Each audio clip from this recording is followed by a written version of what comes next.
just checking this out, just trying to see where I'm supposed to look.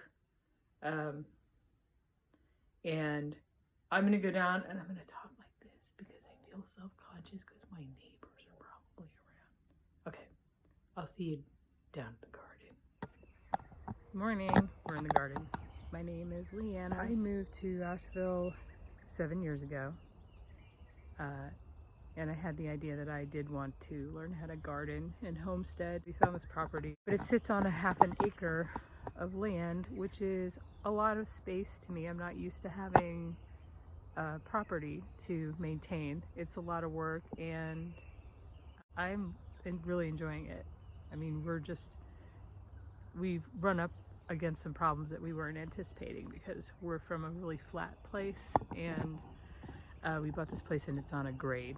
So we quickly discovered that you have to deal with a lot of erosion and water issues. So it's just me and my partner Zach, and we basically do all of the work ourselves. So it's kind of like making stuff up as you go along.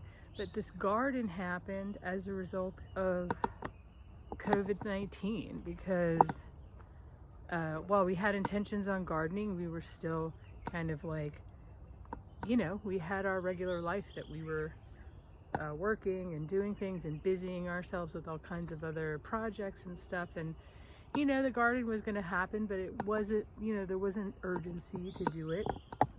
So when they shut us down, we found ourselves here on the property wondering what it was that we should be doing. What was the thing that was important to be doing? And then on a news report or something, we heard that there was a break in the supply chain, and that made us kind of nervous.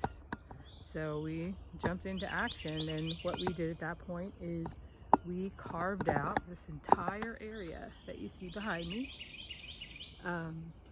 This area was sloped. So you see the house up there, you can kind of get an idea of just how graded and sloped this area is.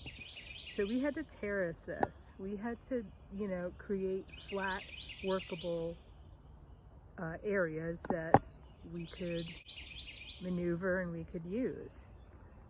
So we kind of jumped into that immediately. We made all of our raised beds that are here. You can see some of them here. And then the ones that are up here. And these are all made from pallets. We went around and salvaged as many pallets as we could find. And for a couple of reasons, we wanted to hang on to whatever money we had. And we also, you know, they had shut things down. We couldn't just like run to the store like we were used to and grab, you know, supplies for stuff. So we salvaged and we used whatever we had already on hand. We tend to have stuff anyway because we do a lot of projects.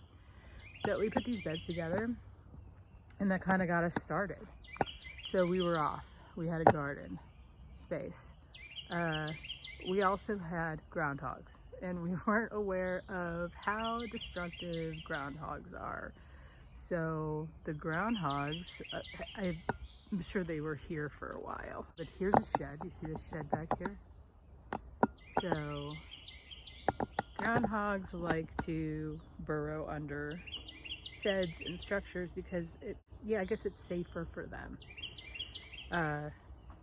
So as you know, we finished these beds. We had 4 beds all together, and you know, it was already a lot of work having assembled the beds and having, you know, flattening the area and, you know, gathering the material to put into the beds. So that was a lot of work, and we did that, and we didn't really know anything about timing for plants, you know. Anyway, we just dove in, which is fine. I mean, you end up learning a lot. I still consider myself a first-year gardener this year. But so what happened was I got some plants into my beds, and I was really excited, right? You know, stuff's growing and it's cool, and I see the groundhogs, and they're hanging out by the shed. They're not really coming over to this area yet. And I think that like the locals and stuff are just looking at me and they're like, shaking their heads because I'm like, oh no, no, I don't want to hurt the groundhogs. You know, I find a way to manage them. And so anyway, when they hit, they hit. They waited for stuff to grow a little or something. I don't know how they decided it was time, but they came in here and they completely decimated anything that I had planted. And it was really sad. I mean, I was really sad about it. So I spent my gardening season last year creating a fence around this garden. And then after I put up the fence, I learned that fence didn't really matter because groundhogs are diggers and they're gonna dig underneath the fence, which they did actually. They actually dug underneath the privacy fence that's already on the one side of the garden. So then my next move was to create a skirt, which is it's a length of wire that you lay out from the corner, from the edge of the fence at the bottom, and you run it out this way across the ground, and then you cover it with material. It will come up right up to the edge of the fence to try to dig under. So when they do that and you have a skirt, they just encounter wire. And as far as I can tell, they get discouraged pretty easily. So because their goal is to, you know, have calories, lots of calories, because they're an animal that hibernates, and so they eat, you know, from springtime when they're coming out around now up until the time that they kind of disappear. They are eating the whole time, and if you have a garden that's available, they are eating your garden. So anyway, the skirt seemed to work, so it seems like I've taken care of that. Unfortunately, the wire fence in the skirt doesn't work for bugs, so that's another challenge. But to show you just some of the work that's gone on in here, it's, you know, because again, it's sloped, there's stairs that I've had to build, areas that I try to make safe for myself to maneuver. I'm gonna take this off and so I can flip this around and show you some stuff. So these are some of the things that I'm currently working on. These are gabions, okay? And a gabion is a wire cage that's filled with, this one I have filled with rocks. I have some others that are filled with bricks, but it's got to be a material that's going to be heavy enough to hold back erosion. They use this application a lot for water stuff too, water erosion. And we do have some water here, but it's not like, you know, massive water. It's mostly what the water does is it creates a problem with this area. Now I know it looks shadowy, but this is, you can probably see that this is an area that doesn't have, there's no wall, there's no retaining wall here to hold everything back. So as it rains, it will deteriorate and kind of erode and slide down. So these gabions that I have here are going to help to prevent that. They're also cool for just retaining walls.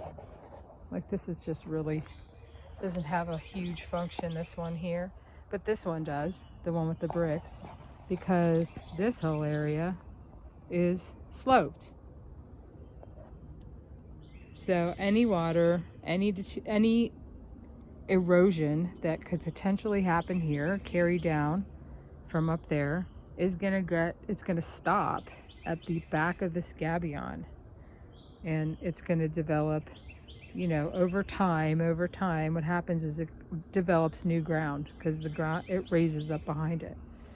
But anyhow, this is, yeah, so I created a flat area. These are pallets that I used underneath here, and I've put stairs in between so that I can work both sides there. And then the same up here, I have stairs that I've built that are going up this way, and then this is another area where I'm going to put one final pallet here, and then I have the steps so I can work both sides.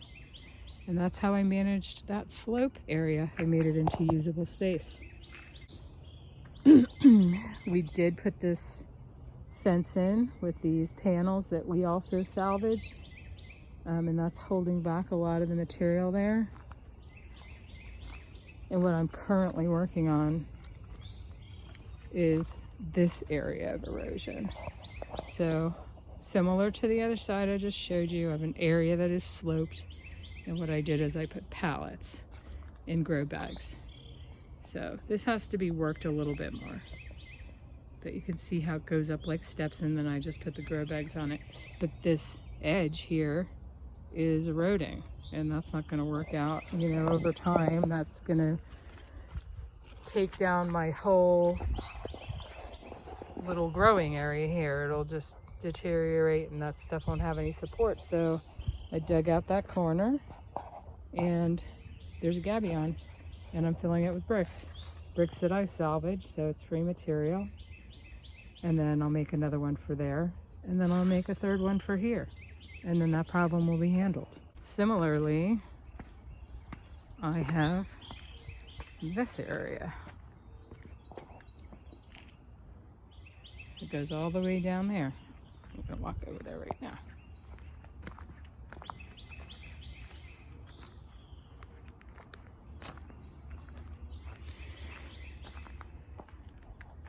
So I started doing a retaining wall with concrete brick and pavers for footers that will only go this far. I have one more section to do here. And the reason I chose that is because I wanted to push back further. And this whole flat area that you see here, hopefully next year there'll be a greenhouse here. After I finish this, I have this whole area here that has to be addressed. And that will be, you know, that's going to be done over time. But I'm going to use gabions in this area too. So as you can see, I've really got my work cut out for me. So that's my project today, is to remove the rest of that material there, and then I put it in my little wheelbarrow and I distribute it into another area of the yard that we're going to use it in, and I'm going to put my bricks there for my wall, and then I'll just keep going. So I guess what I know, I didn't talk a lot about gardening and growing stuff. So much of gardening is building. You're also creating space, whether you are doing raised beds like us, or you're doing ground beds. Even if you're doing ground beds, it's likely that you're having to dig up material or you're shoveling. There's a lot of other stuff that goes into it other than just plants. That's my story. And I'm sticking to it. I will continue to update you on projects that I'm doing and all the fun garden stuff. Remember, first year gardener, so I'm learning a lot. I'm making a lot of mistakes, and I'm also having some small victories and successes, which are really exciting. All right, guys, I hope you all have a great day. Bye. So if you guys are wondering if I was being interviewed because I was looking off to some other place because I have no idea where I'm supposed to look to make it look like I'm looking at you guys, just know that I'm still figuring this out, and I'll figure out where to look soon. I think it's there, or it's probably there. Is it there? Or is it there? It's definitely not down there. It's not over there. It's either there or there.